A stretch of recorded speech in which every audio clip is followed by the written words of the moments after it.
खड़गे की पोटली में अब क्या ऑप्शन है जिस पर पायलट और गहलोत दोनों ही मान जाएंगे? अगर खड़गे की इस मैराथन मीटिंग में भी बात नहीं बनी तो सचिन पायलट क्या करेंगे?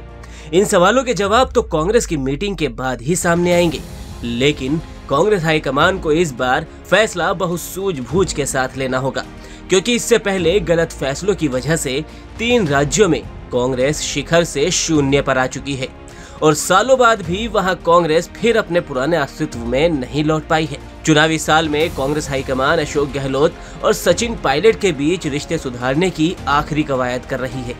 अगर दोनों ही गुटों में बात नहीं बनी तो हाईकमान चुनाव से पहले बड़ा फैसला ले सकता है।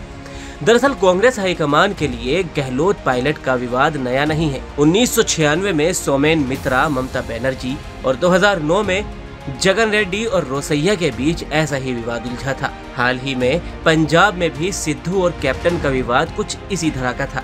हाईकमान ने तीनों ही जगहों पर राजस्थान की तरह ही पहले यथास्थिति बनाए रखी और बाद में ऐसा फैसला लिया जो बाद में गलत साबित हुआ। बात पहले पश्चिम बंगाल की करते हैं। 1993 में नरसिम्हा राव की सरकार में मंत्री ममता बनर्जी ने कोलकाता की ब्रिगेड मैदान में एक रैली कर मंत्रिमंडल से इस्तीफा दे दिया। ममता ने उस वक्त कहा कि सीपीएम के अत्याचार के खिलाफ वो बंगाल में रहकर ही लड़ाई लड़ेंगी, इसीलिए वो केंद्र में राजनीति नहीं करेंगी। ममता ने इस्तीफा देते हुए तत्कालीन बंगाल कांग्रेस अध्यक्ष सोमेन मित्रा पर सीपीएम सरकार से मिलीभगत का आरोप लगाया। दोनों के बीच इसके बाद विवाद बढ़ता चला गया। ममता राज्य की राजनीति में लगातार एक्टिव हो गई और अधिकांश नेताओं को साधने में कामयाब हुई। इधर दिल्ली में सोमेन मित्रा का दबदबा ज्यादा था। मित्रा ने हाईकमान से अपने पक्ष में पैरवी करवा ली। इसके बाद ममता बनर्जी ने पार्टी छोड़ दी। ममता ने कांग्रेस से नाता तोड़ा और 1998 में उन्होंने तृणमूल कांग्रेस का गठन कर लिया। उस वक्त बंगाल कांग्रेस के कई नेता उनके साथ आ गए। सिंगूर और नंदीग्राम की घटना ने ममता बनर्जी को राजनीतिक संजीवनी देने का काम किया। 2011 में ममता बंगाल की सीपीएम सरकार को हटाने में सफल रही। ममता के शासन में कांग्रेस का दायरा सिकुड़ता चला गया। 2021 के चुनाव में कांग्रेस 0 पर सिमट गई।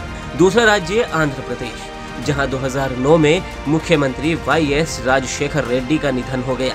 इसके बाद मुख्यमंत्री नाम की अटकलें शुरू हो गई। रेड्डी के बेटे जगन मोहन रेड्डी ने सीएम कुर्सी पर अपना दावा ठोक दिया, लेकिन कांग्रेस ने रोसैया को मुख्यमंत्री बना दिया। रेड्डी इसके बाद यात्रा पर निकल गए। कांग्रेस हाईकमान ने शुरू में उन्हें मनाने की कवायद की, लेकिन बाद में एक फॉर्मूले के तहत किरण रेड्डी को मुख्यमंत्री बना दिया। 2011 के कडप्पा लोकसभा उपचुनाव में जगन मोहन रेड्डी ने 5 लाख से ज्यादा वोटों से जीत दर्ज की।